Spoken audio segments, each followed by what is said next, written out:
Tires for automobiles is a massive market, already estimated to be over $100 billion globally, and continues to grow. It might not be something you think about too much, but they are all over the place. Cars, trucks, buses, every one of them uses tires, and there's a fair chance that those tires were made by either Goodyear or Firestone. There's been a bit of a rivalry between them, because for well over a century now, they have been two of the biggest tire manufacturers, to a point where in the 1970s, the US Justice Department filed lawsuits attempting to break them up and restructure the industry. They were accused of trying to create a monopoly over tires. The case was dropped, but I think that helps show how dominant they have been for a long time. Today, Goodyear remains the largest tire maker in the United States, while Firestone is now a major part of the Japanese company Bridgestone, who is the largest tire maker in the world. In this video, I want to talk about the history and evolution of these brands in 6 separate categories that I feel come together to tell the story of what has been happening within this rivalry. Starting off right at the beginning with the origin of these companies. They were both established right around the turn of the century in Akron, Ohio, that has since become known as the rubber capital of the world. See, B.F. Goodrich, which interestingly stands for Benjamin Franklin Goodrich, had already started that trend in the area when he moved his rubber company over there almost 3 decades earlier. The man himself passed away in 1888, but the company continued and became much more successful in the 1890s by making bicycle tires. Bicycle riding was like one of the big fads of the decade, and when you combine that with the demand for tires on buggies, and more importantly, the potential future demand for tires in the emerging automotive industry, the market for tires was suddenly looking attractive and causing others to move into the area and start their own rubber companies. Most notably, it would be Harvey Firestone and Frank Sieberling. Now, I do want to point out that Goodyear was named after Charles Goodyear, the creator of vulcanized rubber that is used to make tires. Vulcanization is a chemical process where you heat rubber and make it harder, but despite being credited with discovering that process, Charles Goodyear was never quite able to capitalize on it. He had trouble protecting his patent and having it recognized in other countries, so he remained in debt essentially his entire life. It really is an interesting story, in my opinion, but it has very little to do with this video, considering he passed away decades before the Goodyear company ever existed, and obviously had nothing to do with it. Frank Sieberling started Goodyear with a $35,000 loan from his brother that he used as a down payment to buy an abandoned factory in Akron, Ohio. They had $500,000 in sales the first year, that doubled in the second year, and by 1916, Goodyear had become the biggest tire maker in the world. Part of that success can be attributed to a deal they made with Henry Ford to make tires for his iconic Model T all the way back in 1908. I have to say, this is not an entirely different story from Harvey Firestone. He spent $10,000 to open a rubber company in Akron that would ultimately service the emerging auto market. What most would consider his big break occurred in 1906 before the release of the Model T, when Henry Ford placed an order to buy 2,000 sets of tires from Firestone. I realize that may not sound like anything crazy, but at the time, that was the largest order for tires that anyone had ever made. Going back to my list, these companies also grew and became popular through numerous innovations. These are arguably two of the most innovative companies of all time in the world of tires. I mean, things would be looking a lot different today without them. They have remained competitive and kept up with each other by researching and developing new tires with new features that serve different purposes. I'm not going to go through everything here, but some of the more notable ones for Firestone would be in 1908, they released the first tires to feature that diagonal non-skid tread design. It was reportedly an idea that Harvey Firestone sketched out himself on a notepad and then handed off to the designers to create. In 1922, they claimed to have produced the industry's first ever low-pressure balloon tire, where the tread wouldn't wear out as fast and then the tire would last longer. And then during World War II, when the rubber supply was short, they made tires out of a synthetic rubber. For Goodyear, I believe what we can consider their first big innovation was in 1904, when they made a tire that was detachable from the rim. In 1934, Lifeguard is what they called the first tires that could keep stable after a blowout. In 1971, they made the first tires to go on the moon with a Apollo 14. In 1991, Aquatred was the name of the first mass-market tires designed specifically for wet conditions. We can see here that overall, both ends have contributed quite a bit to the technology of tires over the years. Next up on my list is marketing, because both companies have been responsible for some impactful and unusual ways of advertising their products. For example, in the 1930s, Firestone was struggling to make it through the Great Depression. They had 5 straight years of declining sales, and one of the main efforts that helped pull them out of it was their focus on farmers. They developed a special tire for tractors that was low pressure, and they advertised it by telling them to put the farm on rubber. It was a big success and helped them reverse that trend. Also, around that time, they launched The Voice of Firestone. It was the first commercially sponsored musical radio program where people tuned in to listen to classical music and, I guess, hear about Firestone for the next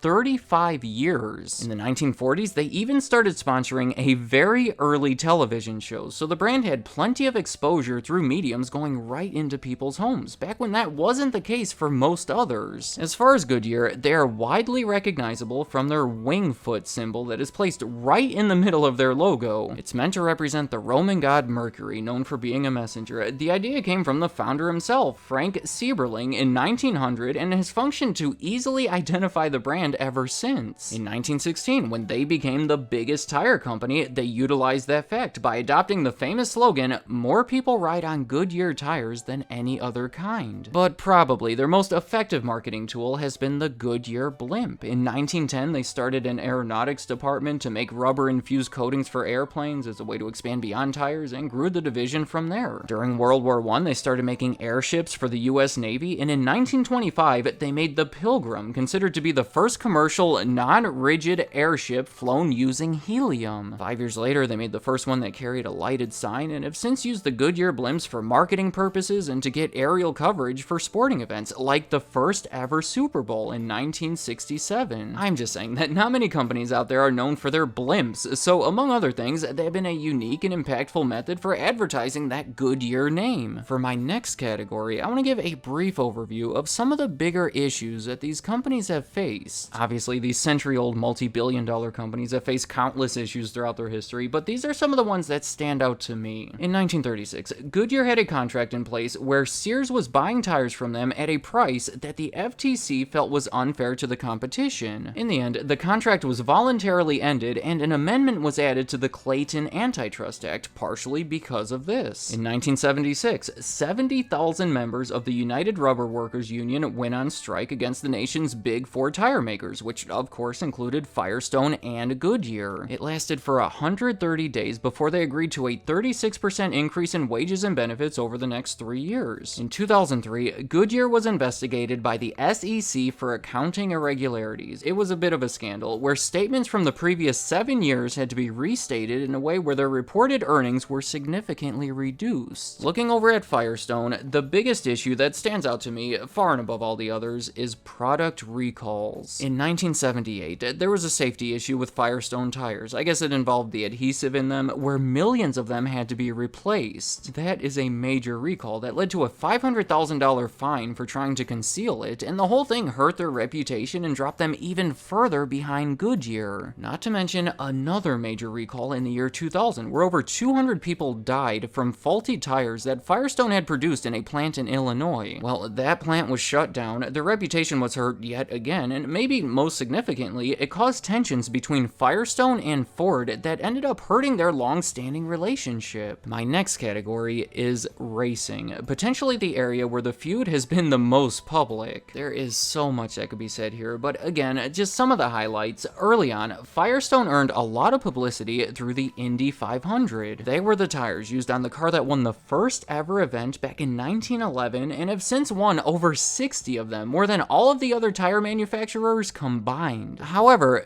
Goodyear has been the leader in most other forms of racing. Firestone was the first tire associated with NASCAR back when it started in the 1940s, but in the 1950s, Goodyear took over and have since been the main tire. It has been called the longest relationship in racing history, and since 1997, Goodyear has been the only tire supplier for NASCAR. There is an event in South Carolina called the Goodyear 400. Goodyear has been the winner of more Formula One races than any other tire brand, and on November 7th, 1965, a land speed record of 576 136 miles per hour was set using Firestone tires. Then, about 1 week later, that record was broken by a vehicle going just over 600 miles per hour that was using Goodyear tires. Also, I do want to mention that the 1966 24 Hours of Le Mans race, that was the big one with Ford versus Ferrari, they made a great movie about it. Well, in the rainy conditions that day, Goodyear tires proved to perform better than Firestone, evidenced by the fact that multiple racers switched over from Firestone to Goodyear. The final thing that I want to talk about today is the consolidation within the tire industry, because in the 1980s, everything was going crazy. Entering into that decade, for various reasons, a lot of the main tire companies were having trouble. They had weathered that strike a few years earlier, Firestone had just dealt with that massive recall, and sales growth of tires in general was slow. Meanwhile, Goodyear had made a good early investment in radial tires. It's a certain design that exploded in popularity throughout the 1970s. The Tiempo Radial was the first year-round radial tire to be certified as a snow tire, and it became Goodyear's most successful product. And since tire sales pretty much across the board were not growing very fast, Goodyear took an opportunity to reduce their dependence on them and diversify into something else. 80% of their sales came from tires and other automotive products, and they wanted to bring that down to around 50%, so they bought a natural gas company for $740 million, their first major diversification in over 20 years, with plans to do more, but that proved to be difficult. See, in 1986, James Goldsmith, the head of a British investment group, tried to take over Goodyear, and they were forced to sell the gas company and their existing aerospace company to prevent that from happening, reducing their size while their competitors were combining and getting bigger. There were so many attempted takeovers during this time. In 1987, the company who owned General Tire, yet another competitor based in Akron, was the target of a hostile takeover, but they were able to prevent it by taking out a loan to buy back $1.6 billion of their own stock, effectively taking it off the market. They then sold General Tire to Continental, the largest German tire company, and used the money to pay off that loan. The following year, there was a potential takeover of Firestone in the works, and to try to prevent it, they agreed to be acquired by a Japanese tire company called Bridgestone for $2.6 billion. And then the year after that, the French company Michelin bought